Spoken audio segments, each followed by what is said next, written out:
BJP हमारे खिलाफ खड़ी है, क्या हम दुश्मन की मदद करेंगे?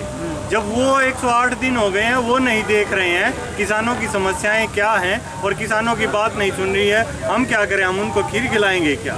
सत्ता भी परिवर्तन होगा और ये किसानों के बिल भी वापस फटेंगे, देख लेना। लेकिन सिर्फ बंगाल में ही क्यों, और भी 500 स्टेट्स में है, 500 स्टेट में बीजेपी साफ है। आज ही नोट कर लो, उस सर्वे को बता देना। 500 स्टेट में बीजेपी साफ है और धीरे धीरे आगे आने वाले चुनाव में यूपी में चुनाव है, यूपी में साफ है और पूरे हिंदुस्तान से साफ है। आप वोट की बात कर रहे हो, कैंडिडेट तो मिल जाए इनको। बीजेपी नेता तो ये कहते हैं कि किसान हमारे पक्ष में। झूठ बोलने का काम है, झूठ बोलने हैं। उन्होंने किया क्या है झूठ बोलने के अलावा? बताएं कोई एक सत्य बताइए। आप सब मीडिया के बंधु हैं, बताइए एक सत्य उन्होंने कहा और कर दिया। कहाँ गई वो नोटबंदी की 50 दिन की बात? कहाँ है? किसी बात का कोई सत्य है क्या? किसानों की आय दोगुनी करने की बात कोई सत्य है क्या? पेट्रोल 35 रुपए लीटर कोई सत्य है क्या? आप बताइए ना, एक सत्य तो बताइए। और उस झूठ को बार बार फैला देते हैं। क्यों? पार्टी सत्ता में है, आपको भी मजबूरन सवाल करने पड़ते हैं और गोदी मीडिया तो है ही उनका पक्ष रखने के लिए। इन सब का हिसाब ये देश करेगा। इनको क्या पता भी देशभक्त क्या होते हैं। उन्होंने कहा था राम मंदिर बनाएंगे, उन्होंने राम मंदिर बना लिया, ये सच है? नहीं, राम मंदिर कौन से संविधान में लिखा हुआ? राम मंदिर को मुद्दा था, राम मंदिर हमने किसानों को खिला रहा है, राम मंदिर इस देश के बच्चों को पढ़ा रहा है। राम मंदिर क्या कर रहा है? कोई राम मंदिर की उपलब्धि बताए। देश में विकास में क्या होगा? कौन आएगा देश में? क्या मोदी 1952 में पैदा 1950 में बन गया था क्या मोदी? उससे पहले भी ये देश था, उसके बाद भी देश रहेगा। ये देश सदियों से चलता आ रहा है। बहुत से मोदी आए और बहुत से चले गए। लेकिन जिस तरह से इस आंदोलन के जो नेता हैं, जिन्हें जो कि एक ग्रुप है, वो जिस तरह से विभिन्न राज्यों में जा रहा है और प्रचार प्रसार कर रहा है बीजेपी के खिलाफ, तो ये अटकलें लगाई जा रही हैं या ये कहें कि बात हवा में है कि कुछ पॉलिटिकल इंटाइटी यहाँ से निकल सकती है इस किसान आंदोलन से, और शायद वही बेहतर होगा इस आंदोलन को और मजबूत करने के लिए। हाँ दोस्त, मैं आपकी बात से सहमत हूँ। हालांकि शायद अगर आप इतिहास को उठा के देखेंगे तो शहीद और क्रांतिकारी आंदोलनों से पैदा होते हैं। देश आज़ाद होने के बाद शहीद फौज में ही हुए हैं, यहाँ बाहर नहीं हुए। 1947 तक 1857 से 90 साल आंदोलन चला, उसमें शहीद भगत सिंह और बहुत सारे लोग आए। ज्वाइंट पंजाब जो आज आधा पंजाब में चला गया, लाहौर, और वो पंजाब ने 84% शहादतें दी हैं पूरे आज़ादी के आंदोलन में। लड़ाइयाँ लड़ी हैं और वहीं से पैदा हुए हैं।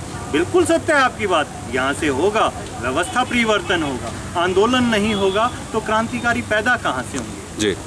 आंदोलन से ही तो क्रांतिकारी निकलेंगे, आंदोलन से ही तो बातें निकलेंगी। और देश के 70% किसान हैं। आप पहली बार देखिएगा, ये तो बार बार कभी कांग्रेस, कभी बीजेपी, कभी सत्ता परिवर्तन फालतू की बातों में उलझा के रख देते हैं। देश का 70% किसान है। किसान ही गरीब है, गरीब होने के कारण उसका बेटा मजदूर है, मजदूरी करता है, वो आके वो देश का निर्माण करता है। यहाँ पे आप देखेंगे कौन सा किसी मंत्री का बेटा है क्या जो ईंट पकड़ाता है? कोई मिस्त्री, ये कहाँ से आए हैं? सीमा पे जो रक्षा कर रहा है, सामने पुलिस जो खड़ी है, ये कौन है? ये भी किसान का बेटा है। इस देश की सुरक्षा में, इस देश के खाद्यान्न में, इस देश के निर्माण में किसान का योगदान है। और पहली बार किसान ने सरकार को आदेश दिया है कि हाँ, ये तीनों काले कानून वापिस ले, क्योंकि इस देश का मालिक मैं हूँ। लोकतंत्र है और 70% किसान है, तो अगला मालिक है, कुछ भी आदेश देगा।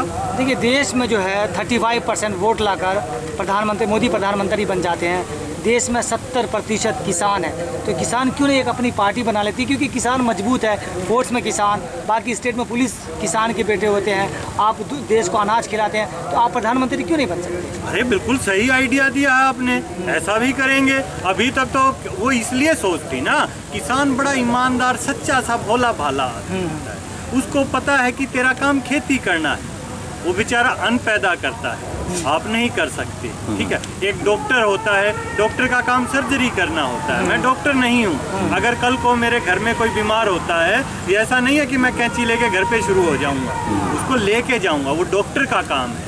तो किसान को लगता था यार तू आराम से खेती कर, देश को खिला पिला। लाल बहादुर शास्त्री जी को हम किसान मानते थे, चौधरी चरण सिंह जी किसान नेता थे ही। उन्होंने जय जवान जय किसान का नारा दिया। उन्होंने कहा कि एक किसान, इस देश में खाद्यान्न की कमी है, अमेरिका हमें परेशान कर रहा है, खाने को नहीं मिल रहा। तो किसान ने कहा था, शास्त्री जी आप चिंता मत करिए, इस देश का पेट भरने की जिम्मेदारी हम लेते हैं। और आज आप अनाज का भंडारण देखिए, आज उस अनाज के भंडारण को कॉरपोरेट खरीदना चाहता है, कॉरपोरेट ब्लैक मार्केटिंग करना चाहता है। क्यों करना चाहता है? ये लड़ाई कॉरपोरेट वर्सेस आम आदमी की है, और वहीं से ये किसान लड़ाई लड़ रहा है और ये चलती रहेगी। जो बात आप राजनीति की कर रहे हैं, किसान ने आंदोलन शुरू किया था अपने हकों को लेकर, बिल वापसी के लेकर, किसान के खिलाफ बिल थे उन्होंने शुरू किया।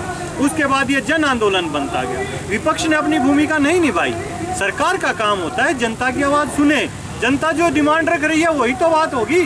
किसान को जो बिल नहीं चाहिए लोकतंत्र में, वो नहीं होना चाहिए, लेकिन नहीं सुना, सरकार ने नहीं सुना, तो विपक्ष की जिम्मेदारी बनती है विपक्ष लोगों की बात रखे। विपक्ष ने भी नहीं रखी। जब विपक्ष ने भी नहीं रखी तो सरकार और विपक्ष के खिलाफ जनता रोड पे आ गई, किसान रोड पे है, और आज ये आंदोलन जन आंदोलन हो गया। आज चाहे विपक्ष की आवाज़ हो, पेट्रोल डीजल की कौन आवाज़ उठा रहा? क्यों उठा रहे हैं? किसान ही उठा रहा है। इस देश के हर व्यक्ति के लिए, हर आम आदमी के लिए आज किसान लड़ रहा है। जी बिल्कुल सही कहा आपने, विपक्ष की जिम्मेदारी भी किसान उठा रहे हैं। तो आप इस सत्ता परिवर्तन की भी बात करते हैं कि अगर आपकी मांगें जो है पूरी नहीं होती तो आप इन्हें उखाड़ने की भी कुव्वत रखते हैं। तो क्या आने वाली जो सरकारें हैं उन्हें भी अपनी आर्थिक नीति पर विचार करना पड़ेगा? किसान ये बात टेबल पे रखेगा कि आने वाली जो सरकारें होंगी उन्हें भी किसानों के हिसाब से चलना पड़ेगा? बिल्कुल, मैं तो ये कहूँगा आने वाली सरकार, आपने ही खुद ही कहा, किसानों की होगी। सरकार कोई कंपनी नहीं है। ये एक शब्दों का चयन थोड़ा गलत सा हो गया है। आने वाली सरकार, सरकार कौन होती है? लोगों की होती है सरकार। लोगों के बीच से एक प्रतिनिधि चुन लिया, प्रतिनिधि ही तो होता है। 138 करोड़ लोग एक बात बोल नहीं सकते, इतने लोग नहीं बोल सकते, तो एक एक सांसद चुनते हैं, वो उनकी बात रखे। उसका कोई काम आदेश देना थोड़ी होता है, उसका काम आदेश लेना होता है। मेरा जो सांसद है, विधायक है, मैं उसे अपने क्षेत्र की बात बताऊंगा, भाई ऐसे ऐसे बात है, हम ये चाहते हैं। उसका काम है उस बात को ले जाके वहाँ रखे। ये नहीं ऊपर से ज्ञान देने आ जाए कि ये बिल फायदे में है और वो है, ये नहीं होता। लोकतंत्र में लोगों की बात होती है, और लोकतंत्र को दोबारा से स्थापित इस देश में करेगा तो किसान।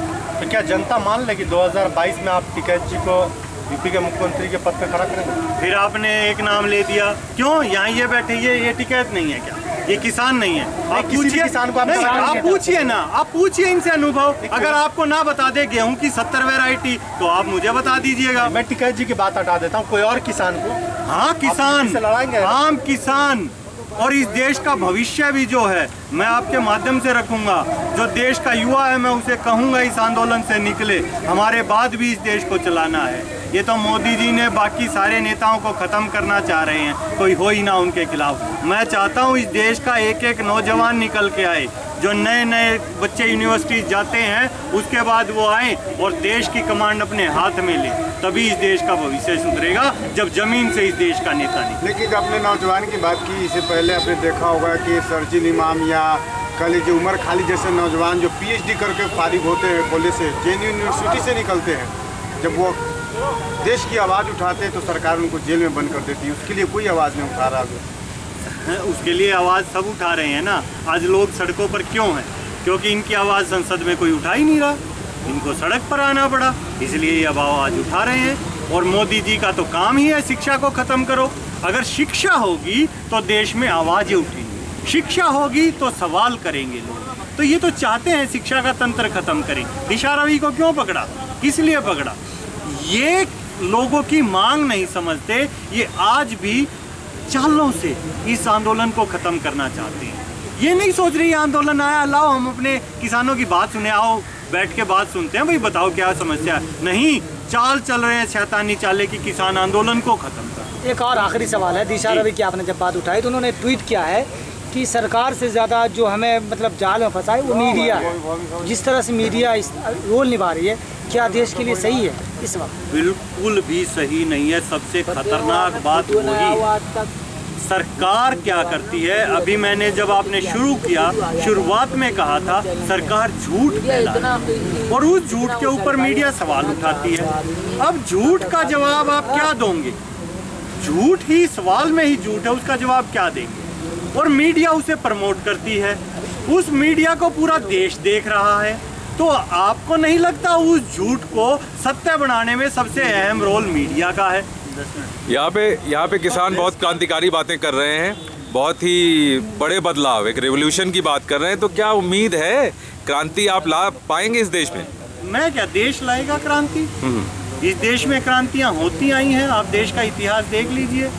मेरी कहाँ औकात है अकेले की क्रांति लानी, आपकी क्रांति नहीं, देश जैसे लाएगा। किसान 70% आप बताते हैं। अरे तो 70% किसान अगर देश पर अगर चाहे तो एक बहुत बड़ा क्रांति ला सकते बिल्कुल ला सकते हैं और लाएंगे। और अकेला किसान नहीं मेरे दोस्त, आप भी यहाँ बैठे हैं, आप भी इस समय सड़क पर बैठकर इंटरव्यू ले रहे हैं। आप तो किसान नहीं है, लेकिन आपकी भी बदलाव में भागीदारी है। हाँ। इन दो लोगों को छोड़कर सबकी इस बदलाव में भागीदारी होगी। इस देश में दोबारा से लोकतंत्र की व्यवस्था होगी।